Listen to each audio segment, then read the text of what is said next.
Okay, Ananya, can you read this? Yes, sir. Preferential issue applicability. Preferential issues mean an issue of a specified security by a listed issuer to any select person or a group of person on a private placement basis. Just hold on. Like, I'm just in a meeting, so I'll just call you. मैं थोड़ी देर में call करता हूँ. I'm in a meeting. Okay. Okay, so we are talking about preferential issue. Okay, so companies can issue shares to a select few. Okay, so preferential issue means an issue of a specified securities. It can be shares, it can be debentures by a listed company to any selected person. So that means it has to be after the IPO is over. If the company wants to subsequently issue shares, because it is by a listed issuer, so a company should be already listed on the stock exchange to a select person or a group of person on private placement basis. So which means a company can come with an FPO, sort of kind of issue, which is called preferential issue, and they can issue shares to a few persons according to their wish, or a group of persons on a private placement basis. Okay, read this. A listed issuer may make a preferential issue of specified securities if all equity shares allotted by way of preferential issue shall be made fully paid up at the time of allotment. A special resolution has been passed by its shareholders. In order for a special resolution to be passed at a general meeting, a supermajority is required in favor of it. A supermajority refers to at least 75% of the member voting in favor of the resolution. So a preferential issue, there are certain criteria. One, that all the equity shares which are allotted to these shareholders or to these applicants, they should be fully paid up. They can't say that, okay, give us 5 rupees now and another 5 rupees after some time. So whole of the money has to be collected at one stroke from these applicants. Then the company must pass a special resolution by shareholders. Okay, they should call a meeting where all the shareholders should be there, and they should pass it with a special resolution. Now, in special resolution, at least 75% of the vote should be in favor of the resolution.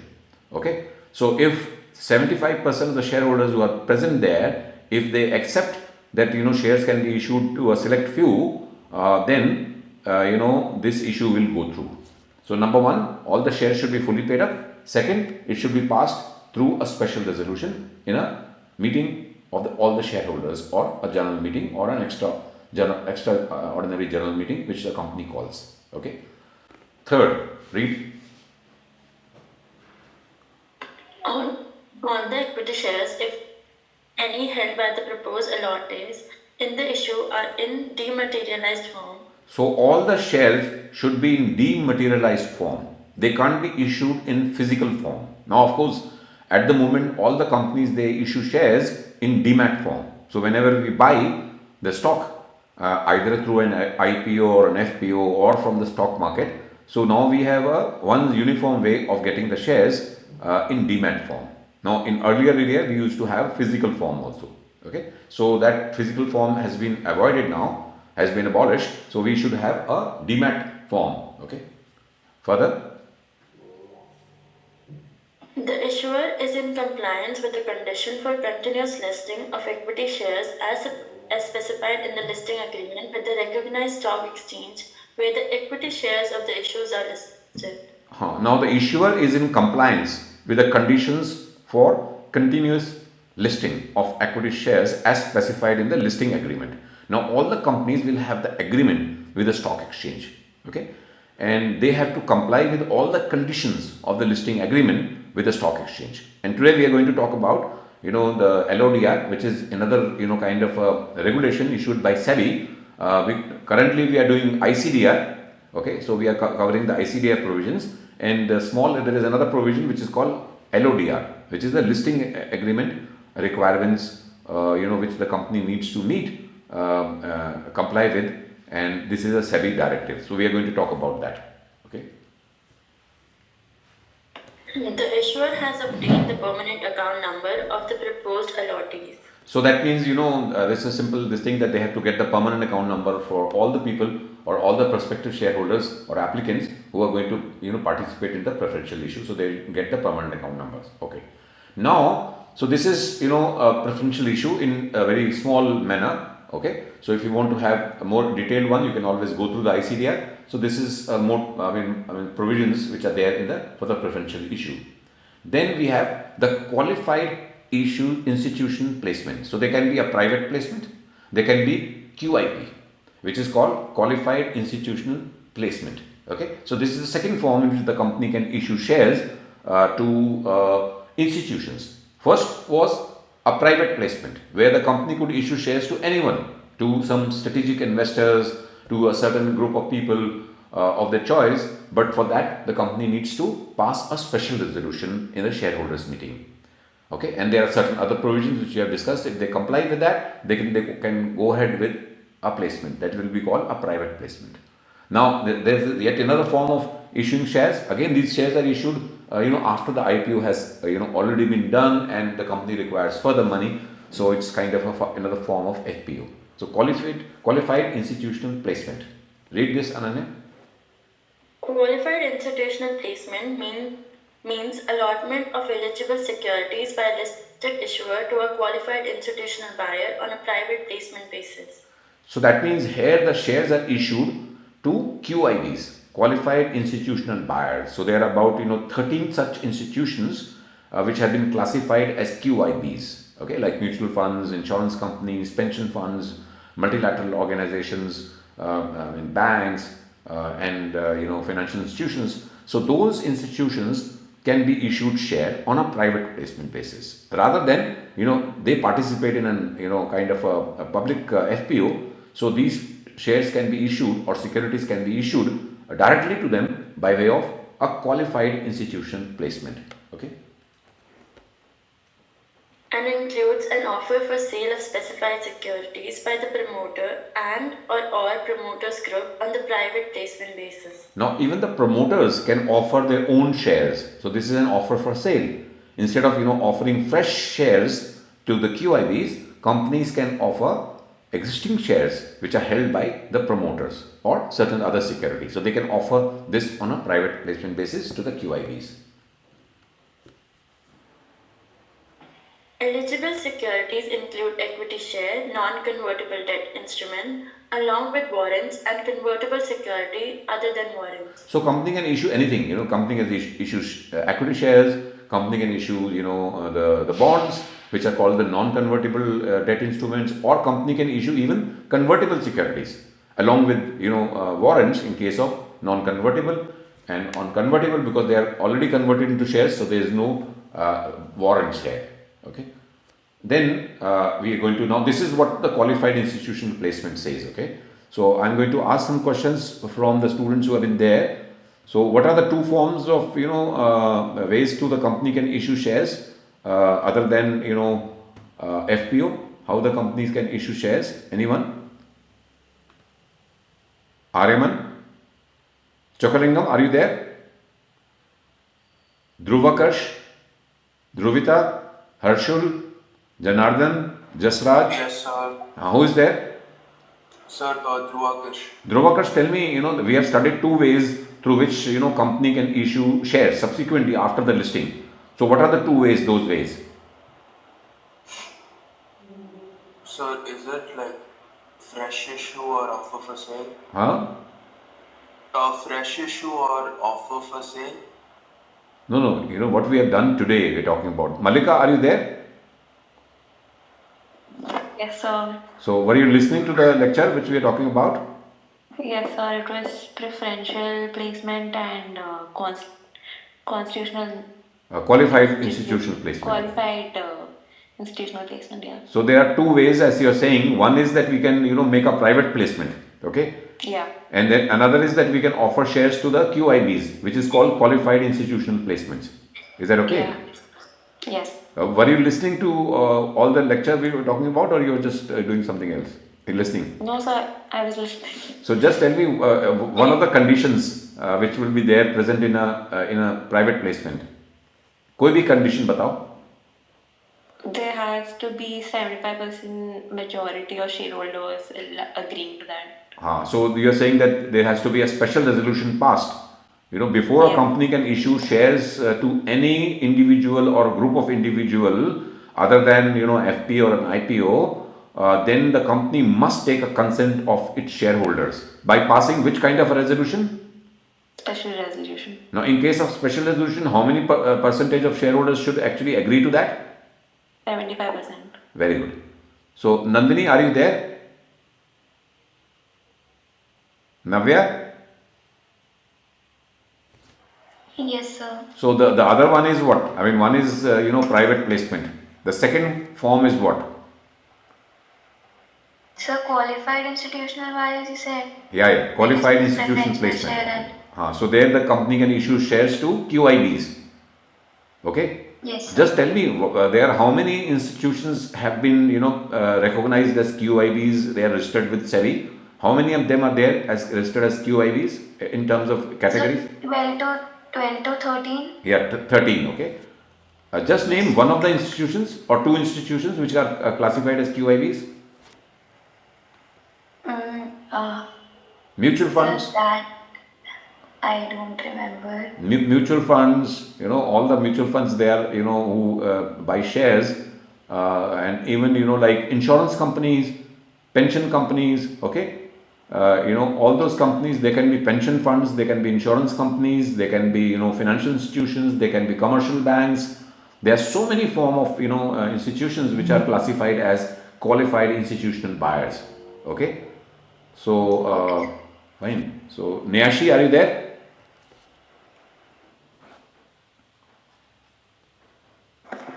Oh, yes, sir. Are you listening? Yes, sir. Okay, fine. Parnika, are you there? Yes, sir. Are you listening? Yes, sir. Okay. Paddy, are you there? Jayati? Yes, sir. I'm Okay, here. now I was just searching for you only. So now you're going to read the slides, okay? I just keep forgetting your name. So now, you have to read the further slides. So Paddy, be ready. You have to read the slide, okay? So this is qualified institutional placement, okay? So this we have done, okay? Now read this, Jayati. SME exchange means a trading platform No, of a read it from the recognized top. Read it from the top. issue of specified security by small and medium enterprises. Yeah. Read. SME exchange means a trading platform of a recognized stock exchange having nationwide trading terminals permitted by SEBI to list the specified securities issued and includes a stock exchange granted recognition for this purpose but does not include the main board. So please, everyone, I will say, please listen. I'll ask questions. If you are not able to answer, it will affect your grades. It will affect your marks, which are going to be for the class participation. So 10 marks has been reserved for that. I can't interact with you on a day-to-day basis. I can interact you by asking questions. So please be attentive and listen. Listen each and everything. This is very important, and this is a knowledge which you will never get anywhere in your life. And this is so important, and people spend lakhs of rupees to get this knowledge, and once they have the knowledge, they specify a special position in the company because they can be participate in managing a public issue of a company. Okay, so we are talking about issue of specified securities by small and medium enterprises. So here we are saying that if a very small company or a medium company, they want to issue shares to the public, now they can't compete with bigger companies. So there is a special exchange which has been formed for them, which is called SME exchange. Now when you go to the stock exchange, there is main board and there is a second exchange which is called the SME exchange. Now 99% of the people in India don't know that we are having two exchanges. Okay, stock exchange. One is the main board where all the companies like Reliance, Infosys, HDFC Bank, they all trade into that platform. But there is an SME exchange which is a sub part of the stock exchange where small companies they trade, they offer shares to the public.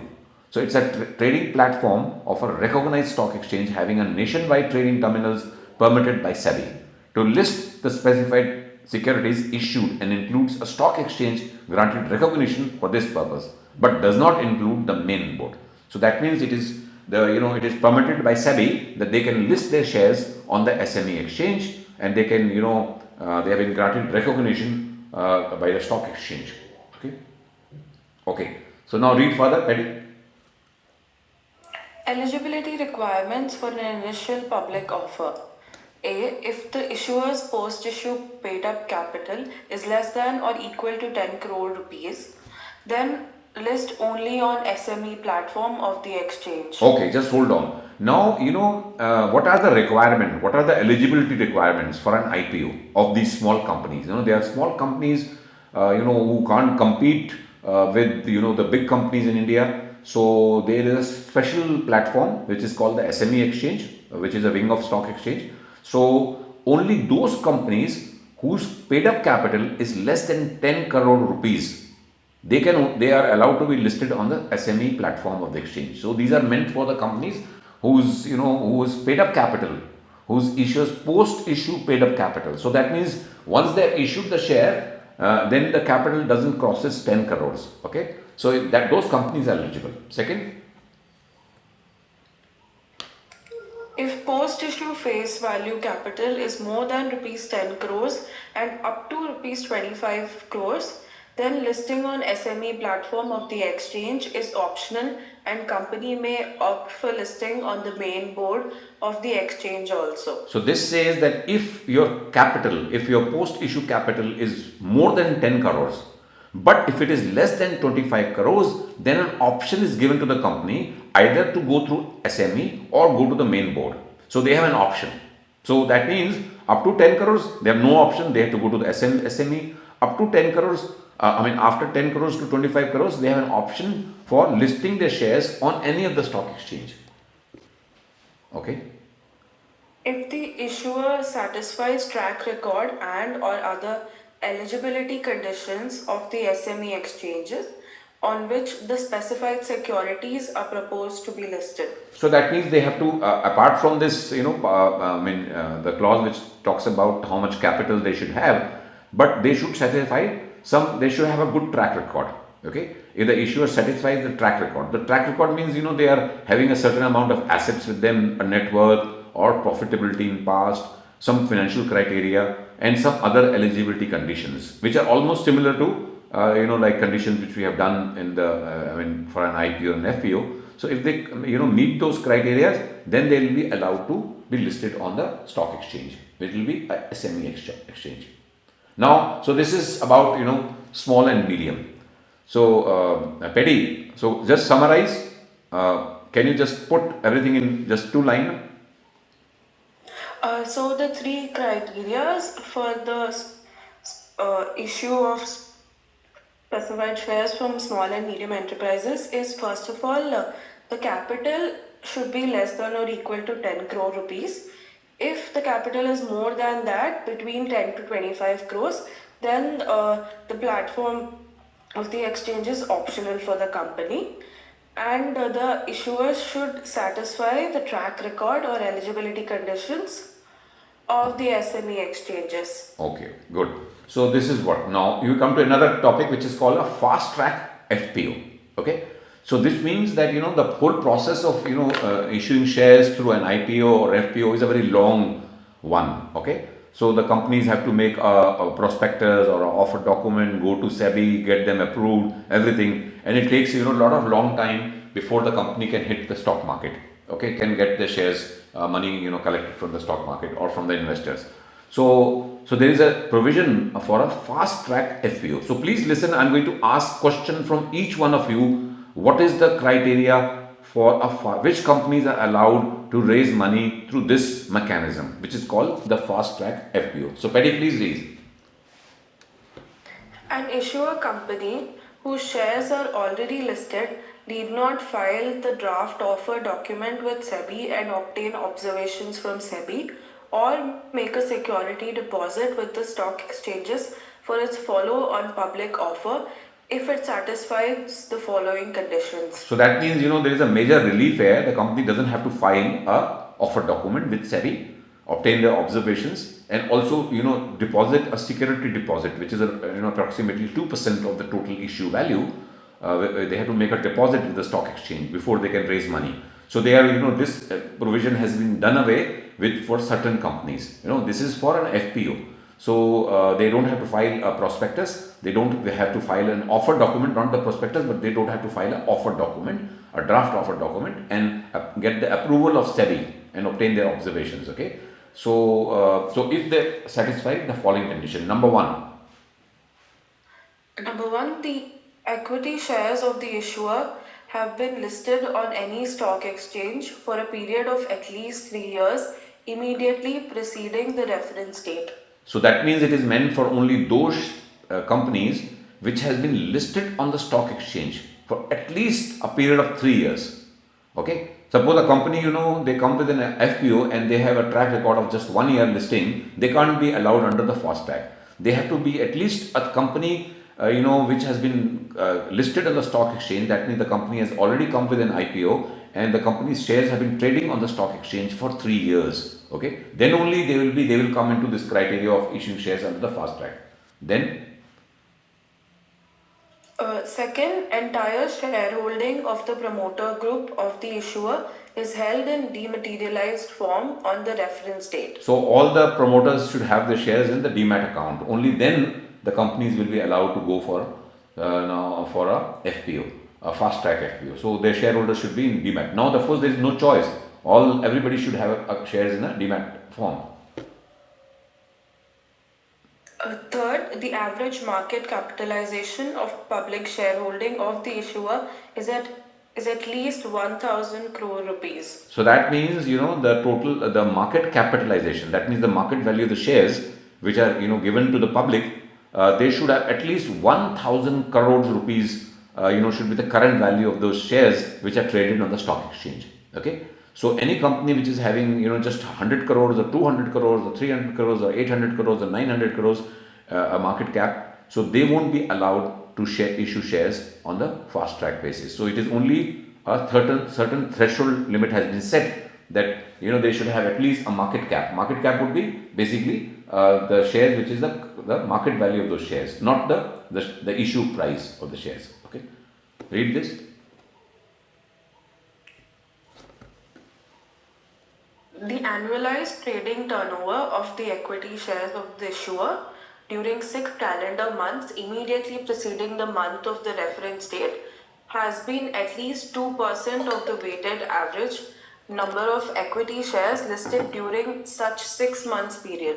Now, this is a simple provision. It says that if the company share has been listed, then that share should be actively traded in the stock exchange. Okay. Now, actively means, of course, if they say 2%, that means if you have issued 100 crores of shares, then at least 2 crores worth of shares would be actually either bought or sold in the stock market. So, 2% of the average number of equity shares listed during the 6 months. So, during the last 6 months, before they come up with the FPO, at least 2% volume of shares should have been traded on the stock exchange. Okay. So, only those companies whose shares are traded on the stock exchange. Okay, that means not only traded, but people have been buying and selling those shares in the stock exchange. So these companies will be allowed. Okay. The annualized delivery-based trading turnover of the equity shares during 6 calendar months immediately preceding the month of the reference date has been at least 10% of the annualized trading turnover of the equity shares during such 6 months period. Of course, this is written in a little bit complicated manner, but it says delivery based. Now, we all know that we can buy shares in a stock exchange.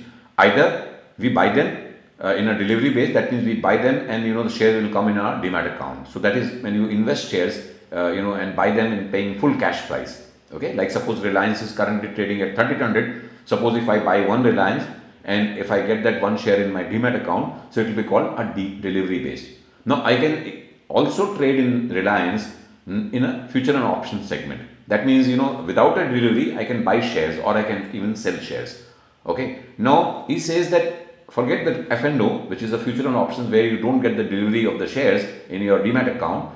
So the delivery based trading should be at least 10% of the annualized turnover. So that means आपके 10% shares जो होने चाहिए वो delivery based पे होने चाहिए. That means this companies where the long term investors are more interested in these companies, okay, where people buy those shares for keeping them as a long term asset, and those shares become their share, they become the owners of the shares and they come into the demat account.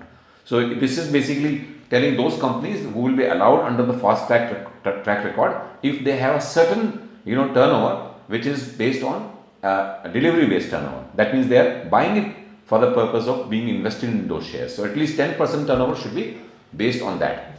Okay, fine. Further. The issuer has been in compliance with the Equity Listing Agreement or SEBI Listing Regulations 2015 as applicable for a period of at least 3 years immediately preceding the reference date. So that means the company has, met all the conditions, listing agreement conditions, which are being issued by the SEBI, and we are going to soon after we finish that, we will do this SEBI listing regulation 2015. I've shared the document on the WhatsApp, so you can just go through during the break. I'll give you an extended break, and then we'll come back and we can discuss that SEBI regulation 2015. It's just a 2-page document, so you can just read and understand what is the purpose of this listing regulation. It's a very simple one. So I've just made it today in the morning. I've just gone into the chat GPT and I got the gist of that regulation. So you can make a fresh gist from the chat GPT, or you can just go through the document which I've shared, and then we can discuss that in a group today as a whole and understand what that listing agreement means. Okay, fine. So read further. The issuer has redressed at least 95% of the complaints received from the investors till the end of the quarter immediately preceding the month of the reference date. So there they say that the company should not have any complaints, pending complaints from the investors. Like suppose if I am a shareholder, I have not received dividend, and I have been complaining this to the company. Okay, so it's a complaint. So if suppose there are 100 complaints, out of that at least 95% complaints should have been settled by for the shareholders. Okay, so the company doesn't have many complaints against them. So if they have satisfied 95% or 95 out of 100, then the company can be eligible for a fast track. Okay. No show cause notices have been issued or prosecution proceedings have been initiated by the board and pending against the issuer or its promoters or whole-time directors as on the reference date. So that means company should not have received any kind of a notice, which is called the show cause notice. If the company violates certain regulations of the Securities Exchange Board of India, then the board can issue a show cause notice, as well as they can start a prosecution proceedings against the company. Okay. Now any company against whom prosecution proceedings are pending or a show cause notice has been issued, so those companies for the promoters or the company or the directors, against them there should not be any show cause notice or a prosecution proceedings. If that is the case, those companies will not be allowed for fast track. Okay. Issuer or promoter group or director of the issuer has not settled any alleged violation of securities laws through the consent or settlement mechanism with the board during 3 years immediately preceding the reference date. Okay, now sometimes the board can issue a show cause notice or a prosecution proceedings, but the promoter has come forward and they have settled those proceedings against them with the board through a settlement mechanism by paying a penalty or giving a promise that they will not do such kind of a thing again. So if such kind of a thing has been pending and the company has settled those kind of violations and paid penalties, so at least 3 years must have passed. After that they will be eligible for a fast FPO. Equity shares of the issuer have not been suspended from trading as a disciplinary measure during last 3 years immediately preceding the reference date. So that means if the company's shares have been traded in the stock exchange, sometimes the stock exchange can stop or suspend the trading, or the SEBI can suspend the trading of a company's shares in the market because of some disciplinary action against them. So such kind of a suspension should not have taken place. Okay, there's a suspension or which has happened during the last 3 years, then the company will at least have to wait for 3 years after the suspension has been revoked. Then only they can go for a fast track. Okay. There shall be no conflict of interest between the lead merchant banker and the issuer of its group or associate company in accordance with applicable regulations. So this is again simple one. There should be no conflict of interest between the lead merchant banker and the issuer. Suppose these are two companies which are related to each other. If they have a common board of directors, the lead merchant banker as well as the issuer. So there is a conflict of interest. So such kind of a combinations are not allowed in case of a company. So lead manager should be totally independent of the company. Okay. Further. Impact of audit qualifications, if any, and where quantifiable, on the audited accounts of the issuer in respect of those financial years for which such accounts are disclosed in the letter of offer does not exceed 5% of the net profit or loss after tax of the issuer for the respective years. Now, this is a little bit, for companies whose, most of the companies or all the companies have to get their accounts audited, okay, from a firm of chartered accountants. Now, a chartered accountant can always give a clean report that the company's accounts are okay. They have, adhere to all the regulations or all the accounting standards, and they have, been a company which is their profit loss account is okay, and they have, adhered or they have followed all the accounting standards, and there is nothing to report, and the company balance sheet and profit loss is absolutely okay. So that means these accounts are without any qualification. Now auditor can issue qualifications that like for example a company can say auditor can say that we have not gone through though we asked the company to issue a confirmation from all the customers to confirm their balances, and the customers have not confirmed their balances, okay, or the company has not even sent letters to the customers for obtaining their balance confirmation, or the company has not done their bank reconciliation, or company's inventory is not in order. So there are a lot of obsolete inventory which is lying to the tune of so many crores, and company has not made any provision. So there can be a lot of qualifications, and company has not met some of the accounting standards which are very important. So company can auditors can always issue qualifications.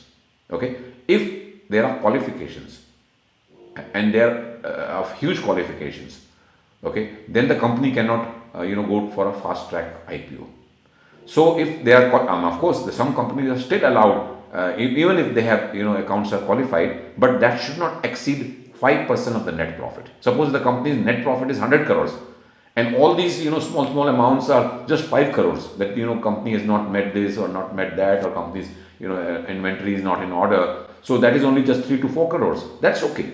It's a very small portion of your profit which where you have not adhered to certain things. So still the company will be allowed for a fast track if they are able to manage the things, and the qualifications are not exceeding 5% of the net profit.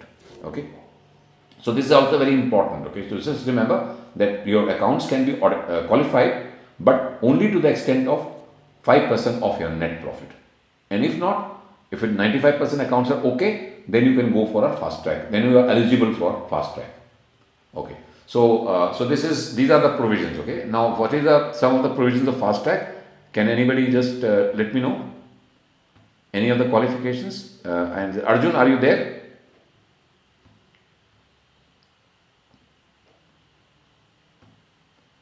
Ananya?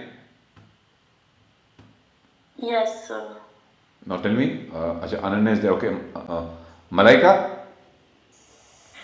Yes, sir. So can you just name one or two provisions regarding the fast track? Which companies are allowed to go for fast track?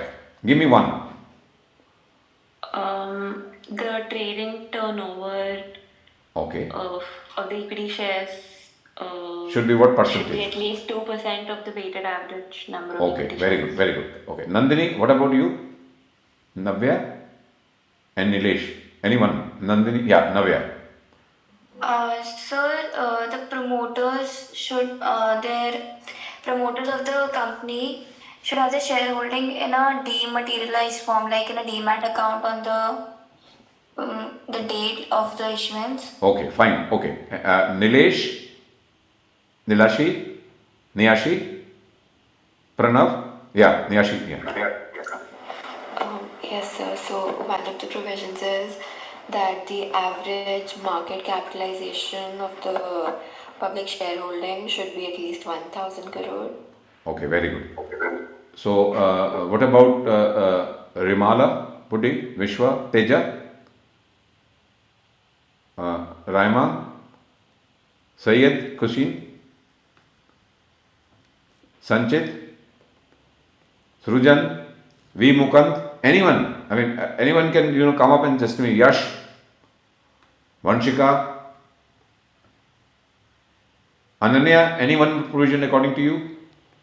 So they should not be suspended from the trading based on the disciplinary action for the last 3 years. Okay, very good. And another one from you?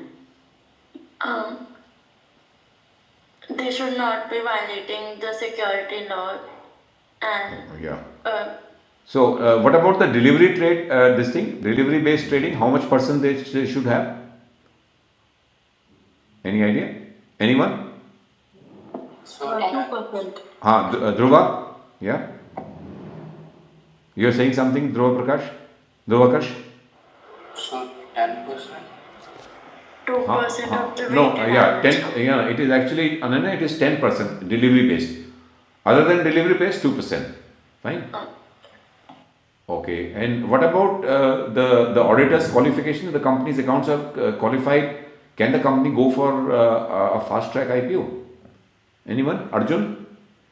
Areman? Ananya? Petty? Yes, they can, but it should not exceed 5 crores. 5% of the turnover. Not 5 crores is just an example where the 100 crores is the profit, but 5%, it should not exceed 5% of your profit of the company, the audit qualifications. Okay. So we will move back now to our presentation. Okay. So we come to, yet another important one. So we are just coming to an end, So we are left with the SR equity shares and some, pre and post advertisement. So, Paddy, can you read further? What is SR equity shares?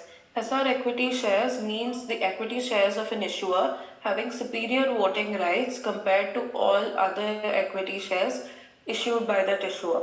So that means that there is certain class of shareholders who will have a superior voting rights. Now, this is a very, very important and a very interesting, kind of a law or a provision which says that certain shareholders will have a more number of rights, okay, than the normal ones. Only the voting rights, okay. Now, the SR equity share means equity shares of an issuer having a superior voting rights compared to all other equity shares issued by that issuer. So please listen to them very carefully because I am going to ask some questions from the students who are other than who have answered in the last time. So everyone should just focus. Okay. Okay, read, Patty. Provision for SR equity shares. The issuer shall be intensive in the use of technology, information technology, intellectual property, data analytics, biotechnology, or nanotechnology to provide products, services, or business platforms with substantial value addition. Now, this SR equity shareholders, I mean, they get more rights, they get more voting rights. Suppose if I am having one share, I have one voting right. Okay, but if I am an issuer who is in these kinds of industry, then if I am a promoter of that company, then I may have more voting rights. So if I have one share, I may have 5 voting rights. Okay, so I have a privilege here. So this privilege is given only to these companies who are present in these kind of industries. For example, a company like Zomato, which is more technologically dependent, okay, or a Paytm, or any companies you can think through. Okay, you can just Google and find out what are the companies. So I can ask some examples from you where the SR equity shares can be allowed based on the definition given here by SEBI. Okay, so these shareholders or the promoters of these companies or the founders of these companies will be given this extra privilege. Okay, further read it. The SR shareholder shall not be part of the promoter group whose collective net worth is more than 1000 crores. Now, this is applicable only to small companies. Okay, at the time of coming for an IPO or a share, I mean, at any time, so they can be given, or sorry, FPO, whatever. So these shareholders should be having not a net worth of more than 1000 crores. So like Ambani's or Tata's, they will not be allowed. They won't be. They can't be given a superior voting rights.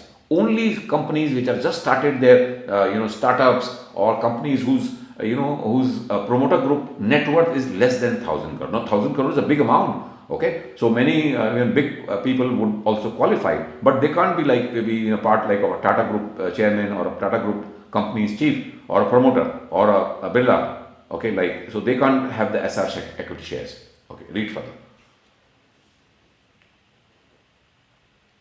The SR shares are issued only to the promoters or founders who hold an executive position in the issuer company. Now, these shares can be, these voting rights can be given to only promoters and founders. Now, why this, kind of a superior voting shares rights are given? Because these are the very important critical people in the company who have started the company, who have a complete, understanding of the business. If suppose they leave, then it's going to be a big, setback for the company. So that's why, and somebody takes over the company. Somebody tries to buy shares of such company, so they can't easily gain control over the company, because the promoters and founders will have more voting rights. It is to protect the company from takeovers or acquisition or hostile acquisition. Okay, because if a promoter is having say 10 kind of a 10 is to 1 voting right, so you have 10 times more powerful than the ordinary shareholder. So you will resist some kind of a takeover from the another person who is sitting with a lot of money and he wants to take over the company. Okay, read this.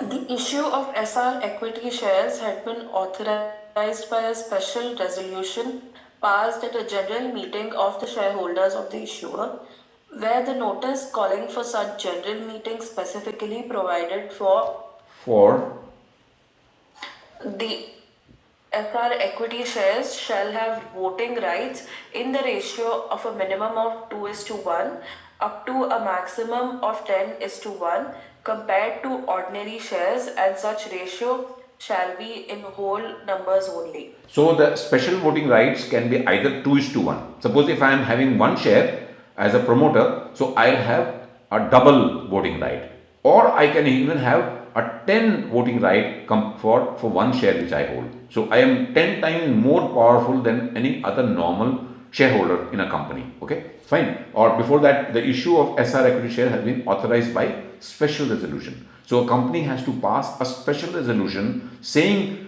that in a general meeting that they will issue SR equity shares to a certain class of people who are generally the founders or the promoters. So the 75% of the shareholders who are part of the company, they should consent. They should give consent that they are ready to give such kind of voting rights to the founders and promoters, and they can be either 2 is to 1 or can be 10 is to 1. Okay, fine. Read further. The SR equity shares shall be equivalent to ordinary equity shares in all respects except for having superior voting rights. So these people will have just the voting rights and nothing more. Now, as far as dividends are concerned, they will get the same dividend what the ordinary shareholders get. So their dividend will not multiply by the number of voting this thing. Okay. The total voting rights of SR shareholders, including ordinary shares, in the issuer upon listing, pursuant to an initial public offer, shall not at any point of time exceed 74%. So that means if after giving these voting rights, they should not hold 74% of the voting rights of the company. So this is the upper cap. So if the shareholder has been given, a promoter has been given extra voting rights, but he can't have voting rights more than 74% of the total company as a whole. So let's say an example here. Okay, example. Just read this. Example, a number of shares issued. SR shares 1 million shares with 10 votes per share. Ordinary shares issued through IPO 9 million shares with 1 vote per share. So that means if the company has come up with an IPO and already the SR shareholder is having 1 million shares and he has a 10 votes per share, okay, and the ordinary shares which are issued through an IPO are 9 million shares, so each will have one voting share, okay. So SR would contribute how much? Like 100 lakhs or 1 crore share voting rights he will have. So for 10 lakh shares and for into 10, so he'll have 1 lakh, 1 crore votes, as an equity SR shareholder. Whereas ordinary shareholder, because that is 90 million, so you will into 1, so they will have 90 lakhs. So which means the total voting rights in the company would be 1 crore or 90 lakhs. So if you just try to calculate what is the percentage of the voting rights which are given to SR, which is 1 crore upon 1 crore 90 lakhs, so he gets 52%. Now in this case, SR shareholder holds 52% of the voting rights, which is within the permissible limit of 74. So if it crosses 74, then it will become invalid. So up to the point, if he is holding up to 74% of the voting rights, a particular promoter, it's fine, but not more than that. So in this example, even with this voting rights of 10:1 or 9:1, here it was at 10:1. So he was this kind of a scenario. We found that the total voting rights available to the SR shareholder was 52%, which is far less than the permissible limit of 74%. So such will be allowed. Okay, is it okay, Paddy? The SR equity shares shall be converted into equity shares having voting rights same as that of ordinary shares on the 5th anniversary of listing of ordinary shares of the listed entity. So that means this voting rights will be given only for first 5 years. Okay, after the SR equity shares special voting rights were given, so this whole clause will be applicable for only for 5 years. On the 5th year, he will become the ordinary shareholder, will having only one voting right. So SR equity shares shall be converted into equity shares having voting rights same as the ordinary shares on the 5th anniversary of the listing. Okay. Further, Provided that the SR equity shares may be valid for up to an additional 5 years after a resolution to that effect has been passed, where the SR shareholders have not been permitted to vote. so of course, this provision is applicable only up to 5 years. Okay, a person can hold maximum SR equity shares for 5 years, but another 5 years can be given to him through a resolution passed in the meeting of the shareholders where he is not present. So he will not be allowed to permitted to vote because he is having an extra voting right. So he cannot participate in that voting. So if all the other existing shareholders which are having ordinary rights, if they allow him another 5 years, so the period can go up to from 5 to 10. Okay. So now this is about SR equity shares. Now let me know which company in India are allowed to give these voting rights. Aryaman Kohli, Chokalingam, Dhruv Karsh, yeah, Yes. Chokalingam, yeah. So, SR equity shares are equity shares of an issuer with superior voting rights compared to other Okay. equity shares. And Okay. So which companies in India, can who can be given SR voting rights? Which are those individuals which can be given voting rights? so SR shareholders must not be not be a part of promoter group with a collective network exceeding. Okay, somewhere you are missing, he has to be part of the promoter group. Okay, he has to be a promoter or a founder. Fine, he can be only given the SR voting rights. Okay, just go through. Ida, are you there? Yes, sir. So they have to be a part of the promoter group in the issuer company. Okay. And which are the industries which are allowed? I mean, which company, from which company that industry, he should belong to which industry group?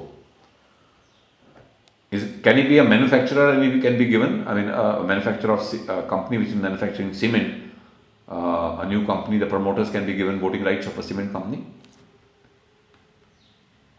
So I'm not sure. Okay, so okay, Jasraj, Janardhan, yeah, Janardhan, you want to say anything? Yes, sir. So it's usually given to startups, and the industry should be something like technology, information technology, Yeah. intellectual property, and Yeah, yeah. And okay, now just try to tell me which are the industries, like, which are the companies. You can just Google and let me know after some time, which have been allowed. Nandini, are you there? Navya? Yes, sir. So SR equity shares, how much percentage, how much voting rights can be given? I mean, minimum to maximum. For minimum would be 2:1, Yeah, very good. Maximum? and maximum is 10x power, so 10:1. Okay, very good. Nirdi, are you there? Yes, sir. Were you listening? So, what should be the maximum voting rights in totality can be given to the promoters in form of SR equity shares? Can it exceed, 90%? No, sir, it can't exceed 90%. So, how much? Yeah, okay, Nandini, fine. I can. You're traveling. Okay. So, how much percentage is allowed? How much up to how much percentage it is allowed? Anyone? I think 90, sir. I'm not really sure. 74%. 74%. 74%. Chokalingam, you're right. And for how many years the SR equity shares holder will enjoy the right of these shares having more superior voting rights? Yeah. 5 years, Okay. and it can be extended For for how another many five years? years. How many? Another 5 years. Okay, fine. Good. So now we just move to the last part of our this thing, and then we'll have a break. So now I want Yash, are you there? Because I just want a person who can read the slide. Okay. I don't want no Paddy should go. Ida, are you there? Yes, sir. So you are going to read. Okay. So just two slides. Okay. We are left with. Okay. Sure, sir. Okay. So I am just putting this. Okay. Read this. The pre-issue advertisement and post-issue advertisement. The issuer shall, after registering the red herring prospectus or prospectus with the ROC, make a pre-issue advertisement in one English national daily newspaper with wide circulation, Hindi national daily paper with wide circulation, and one regional language newspaper with wide circulation at the place where the registered office of the issuer is situated. So that means the companies who are coming for an IPO or a FPO, they should put up an advertisement. It can be, there can be two forms of advertisement. One is the pre-issue advertisement, another is the post-issue advertisement. So in the pre-issue advertisement, they are going to give, they will be, giving the, important provisions of the prospectus. Okay.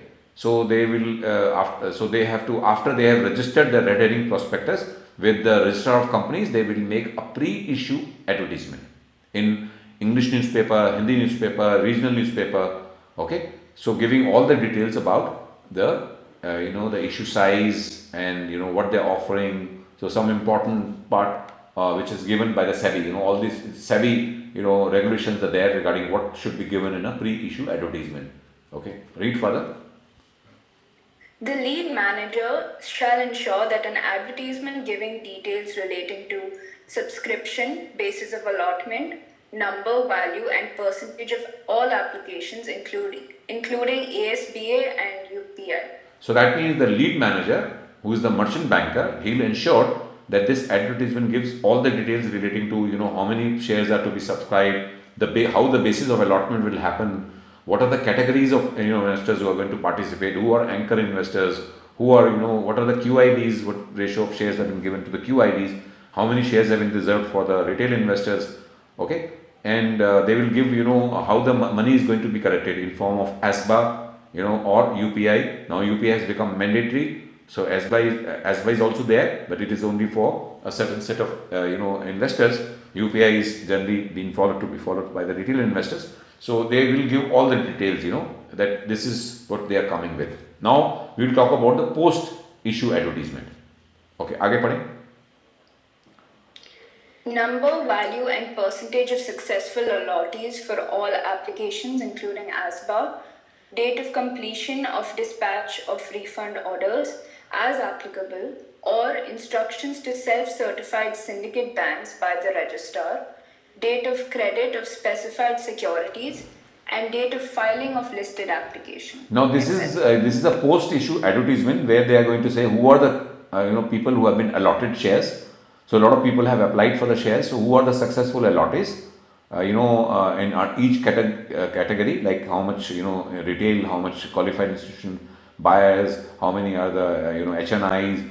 So they have to give date of completion and when the refund orders will be dispatched. Those people who have not been issued shares.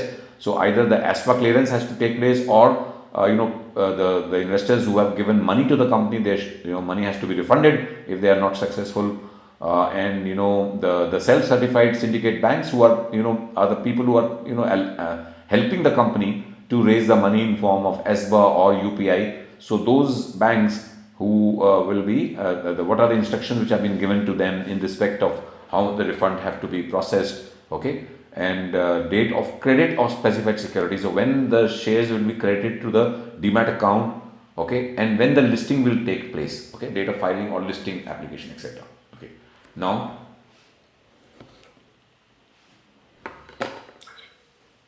further. Is released within 10 days from the date of completion of the various activities in at least one English national daily paper with wide circulation, one Hindi national daily newspaper with wide circulation, and one regional language daily newspaper with wide circulation at the place where registered office of the issuer is situated. So that means the post-issue advertisement has to be released within 10 days from the date of completion of various activities, and it has to be released in English, Hindi, and regional newspapers. Okay. The above mentioned details shall also be placed on the websites of the stock exchange. So it has to be placed on the stock exchange. So this is all regarding the ICDR. So now we are just breaking for this thing. So it is about 12 o'clock. So 12:15 we will be back after the break. Is it okay? Any questions you want to ask? You can ask me. Otherwise, we will head for a break for 20 minutes, and then the last session, which will may go for another hour maximum.